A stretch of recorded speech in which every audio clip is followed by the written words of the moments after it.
BJP संसदीय दल की बैठक हुई और इस बैठक में पीएम मोदी ने सदन में गैर हाजिर रहने वाले सांसदों को फटकार लगाई है। पीएम ने बीजेपी सांसदों से कहा कि सदन में कोरम भी पूरा नहीं होता। पीएम ने कहा कि मैं सेंट्रल हॉल नहीं जानता, सदन में सांसदों को मौजूद रहना होगा।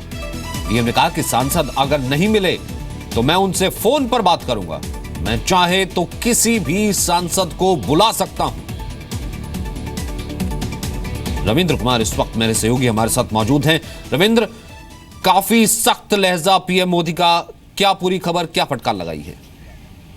देखिए सचिन, 3 साल हो गए हैं और प्रधानमंत्री एक बार नहीं कई बार सांसदों को ये नसीहत दी, हिदायत दी, चेतावनी दी और आज उन्होंने जिस सख्त लहजे में कहा, उन्होंने कहा कि सांसद आप बने हैं, आपको लोग चुनकर भेजते हैं आपको काम करने के लिए यहाँ पर, लेकिन मैं आपके लिए सब कुछ कर सकता हूँ लेकिन आपकी हाजिरी नहीं लगा सकता। ये बहुत बड़ी बात कहूँगा, आपके लिए मैं सब कुछ करूँगा, आपको जितवा के भी ला सकता हूँ दोबारा, लेकिन आपके लिए सदन के अंदर हाजिरी मैं नहीं लगा सकता। अटेंडेंस आपको ही लगाना होगा, यहाँ कोरम पूरा नहीं होती। आपको ये सचिन बता दूं कि कल राज्यसभा में 2-2 बार कोरम के लिए हाउस को एडजर्न करना पड़ा और यहाँ तक कि 3-3 मंत्रियों को रोस्टर ड्यूटी थी, तीनों मंत्री गायब थे।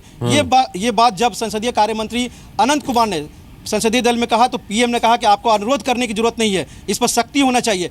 कोरम पूरा नहीं होता, सदन में सांसद नहीं आते, सेंट्रल हॉल में बैठे रहते हैं या फिर कहीं और चले जाते हैं। मुझे सेंट्रल हॉल नहीं पता है, आपको सदन के अंदर रहना है। आपको जीएसटी के बारे में पता नहीं, बार बार कहा जा रहा है इतना महत्वपूर्ण बिल है, सबसे बड़ा बिल पास हुआ है आज़ादी के बाद, उसके बारे में आपको जानकारी नहीं है। सदन में रहते नहीं है, संसदीय दल में आप आते नहीं हैं और आपको चुनकर भेजा गया, बार बार हमें बोलना पड़ता है, पार्टी को बोलना पड़ता है, फिर भी आप नहीं आते हैं। तो कहीं ना कहीं बहुत सख्त लहजे में प्रधानमंत्री ने चेतावनी दी और उन्होंने एक बात और कही कि संघ के एक बड़े नेता ने कहा कि हमारे प्रचारक इतने बिजी हो गए हैं कि वो शाखाओं में नहीं जाते हैं। कहीं ना कहीं संकेत था कि आप इतने बिजी हो गए हैं, किस लिए बिजी हुए हैं ये पता नहीं है, आप लोग सदन के अंदर नहीं आते। बहुत सख्त थे प्रधानमंत्री, उनका बॉडी लैंग्वेज भी काफी सख्त था और कहीं ना कहीं ढीला, लेड बैक, जो अमूमन एक हम ये कैसे एक क्लीशे कहीं ना कहीं एक सांसद के साथ जोड़ दिया जाता है, क्योंकि पीएम खुद इतने डिसिप्लिन्ड है, वो किसी भी तरीके की कोताही बर्दाश्त नहीं करना चाहते और ये साफ तरीके से सख्त लहजे में समझा दिया है पीएम मोदी ने। बहुत बहुत शुक्रिया इस बातचीत